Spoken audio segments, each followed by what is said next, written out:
जय हिंद, नमस्कार दोस्तों। अभी अभी बिहार सरकार की ओर से एक बहुत ही इम्पॉर्टेंट सूचना निकल कर के सामने आ रही है। वह है बिहार में जो शिक्षक बहाली होने वाली है उसका अब रास्ता साफ हो गया है। जो बच्चे इंतज़ार कर रहे थे कि बिहार में शिक्षक बनना है उनका रास्ता हुआ साफ। नियमावली भी बनकर तैयार है। हम इस वीडियो में जानेंगे क्या क्या अर्हताएँ हैं, पेंशन के बारे में क्या कहा गया है, डीए में कितनी बढ़ोतरी हुई है, सबको देना होगा सुपर टेट, जो पहले से जॉब कर रहे हैं उनको भी और जो नया बहाली में शामिल होंगे उनको भी। तो सारी बातों को एक एक करके हम समझेंगे कि अब हम बिहार में कैसे शिक्षक बनेंगे।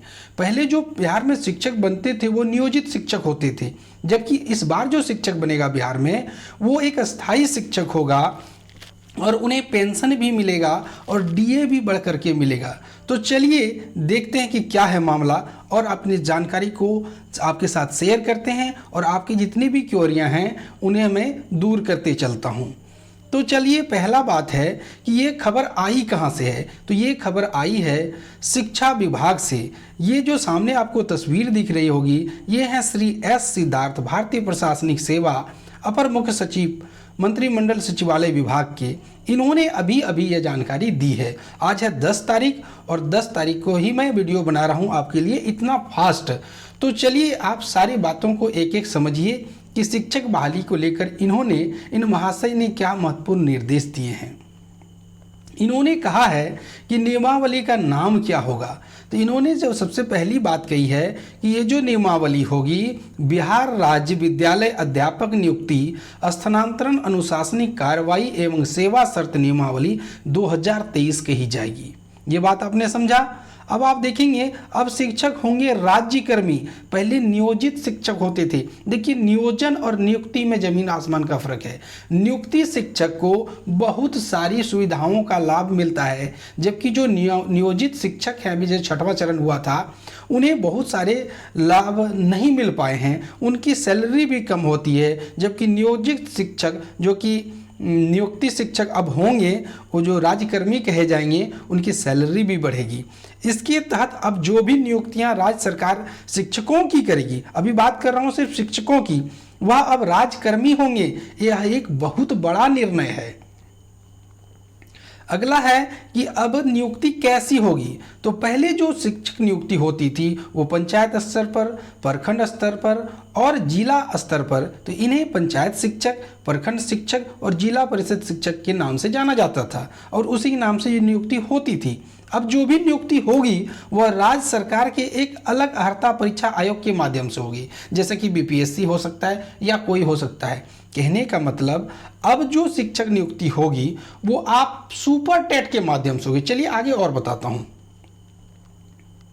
कैसे होगी बहाली। तो शिक्षा सचिव ने साफ कर दिया है कि अब जो भी नियुक्तियां होंगी वह अर्हता परीक्षा के माध्यम से होगी, यानी मेरिट लिस्ट बनेगा। अब कैसे बनेगा चलिए वो भी जान लेते हैं।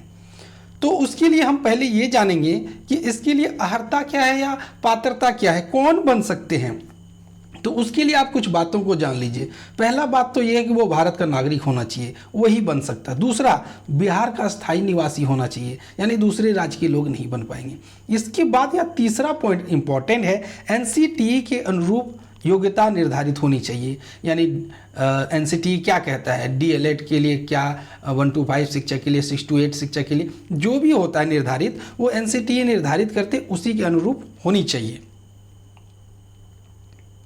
अगला है कि वह विशेष विद्यालय अध्यापक के लिए, यदि कोई विद्यार्थी है या कोई शिक्षक बनना चाहता है वो विशेष स्कूल के लिए, विशेष स्कूल आप समझ सकते हैं, दिव्यांग स्कूल हो गया या और भी कई हुए, मुख्य बाधित स्कूल हुआ, उनके लिए उन्हें भारतीय पुनर्वास परिषद द्वारा निर्धारित अर्हता को पूरा करना होना चाहिए। तीसरा जो हमने देखा, अब चौथा पॉइंट है वह बिहार टेट या सीटेट उत्तीर्ण हो। देखिए, सीटेट हमने क्लियर कर दिया, जबकि शिक्षा सचिव ने कहा था वो नेशनल स्तर पर होना चाहिए।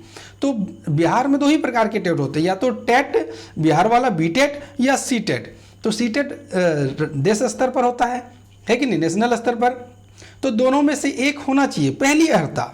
दूसरी ये है कि उन्हें सुपर टेट देना होगा, यानी कि उन्होंने सुपर टेट शब्द का इस्तेमाल नहीं किया, लेकिन मैं आपको समझाने के लिए कर रहा हूँ। देखिए, एक बार आपको क्या करना होगा, या तो आप बिहार टेट पास कीजिए और या सी टेट पास कीजिए, पहला पॉइंट।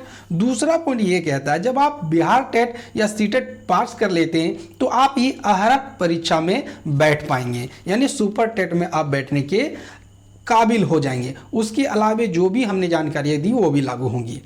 लेकिन जो शिक्षक 2012 से पहले से नियुक्त हैं उन्हें टेट वाली बात नहीं होगी, उन्हें सिर्फ अर्हक परीक्षा पास होनी होगी यदि उन्हें परमानेंट शिक्षक बनना हो तो।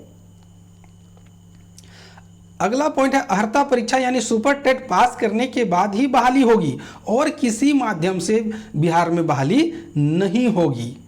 आयु सीमा की बात करें तो इसके लिए न्यूनतम आयु सीमा 21 वर्ष रखी गई है और अधिकतम राज्य सरकार तय करेगी, जो कि अभी तक जो चलती आ रही है 60 साल या आगे भी हो सकता है, ये राज्य सरकार तय करेगी, उनका मामला है। जो पहले से शिक्षक हैं पूर्व से, उन्हें 10 वर्ष की छूट का प्रावधान भी दिया गया। ये था आयु सीमा के बारे में। अगली बात को जान लेते हैं आरक्षण के बारे में। सभी प्रकार के शिक्षक, चाहे छठा चरण हो या पहले के नियुक्त शिक्षक हो, उन्हें भी यह परीक्षा दे पाएंगे। बाध्यता नहीं है, लेकिन अगर आप देंगे, आप पास होंगे, तभी तो आपको लाभ मिलेगा। एक बात और है कि आपको पास होने के लिए मात्र 3 अटेम्प्ट मिलेंगे, आपको 3 बार में ही पास करना होगा। अगर आप 3 बार में पास नहीं कर पाते हैं तो आप एक कभी भी नियुक्त शिक्षक नहीं बन पाएंगे। ये बहुत बड़ा मुद्दा है, बहुत बड़ा पॉइंट है ये। आरक्षण राज्य सरकार द्वारा निर्धारित होगा, लेकिन महिलाओं को हर विषय में 50% आरक्षण मिलेगा, जो कि छठे चरण में आपने देखा था। डीए और पेंशन की सौगात दी है बिहार सरकार ने। इस बार पेंशन और ईपीएफ भी मिलेगा, इसके अलावे अन्य भत्ते भी मिलेंगे। डीए को 38% से बढ़ा करके 42% कर दिया गया। अब देखिए यहाँ पर आपको 4% की बढ़ोतरी दिखती है। 4% ना जाइएगा, ये बहुत बड़ा फासला हो सकता है। और ये लागू कब से होगा? ये देय होगा 1/1/2023 से। अब महत्वपूर्ण कुछ बातों को जान लें। इस बार स्थानांतरण का भी प्रावधान है, यानी जिसे हम ट्रांसफर कहते हैं। अगला पॉइंट है शिकायत अपील जो भी होगी वो राज्य सरकार के अनुसार होंगी। और कुछ बातों को जानिए तो अन्य किसी भी प्रकार से शिक्षक की नियुक्ति अब राज्य में संभव नहीं है। जब हम राज्य की बात करते हैं तो वो होता है बिहार, यानी जो भी शिक्षक की नियुक्ति होगी वह पहले टेट पास करेंगे, इसके बाद आयोग द्वारा ली गई सुपर टेट को पास करेंगे। मैंने बीपीएससी नाम लिया, ऐसा कोई ज़रूरी नहीं कि बीपीएससी ही लेगा, या कोई उसकी संस्था ले सकती है। अब बिहार सरकार ने अपने फंड को 350 करोड़ से बढ़ाकर 10,000 करोड़ कर दिया गया है। तो ये कुछ इंपॉर्टेंट बातें थी जो आपको जाननी थी। तो अगर जानकारी अच्छी लगी हो तो ज़्यादा से ज़्यादा शेयर करें। ऐसे मामलों को ज़्यादा से ज़्यादा लोगों को जानना जरूरी है, तो शेयर करें। मैं चाहूँगा कि शेयर करें, और अगर आपने चैनल को सब्सक्राइब नहीं किया है तो लेटेस्ट न्यूज़ के लिए, इसी तरह जानकारी के लिए तुरंत सब्सक्राइब करके बेल आइकन को दबा लें और हमें कमेंट करके बताएं। जो भी क्वेरियां हैं, जो भी आपको दिक्कतें हैं, वो हमसे पूछ सकते हैं।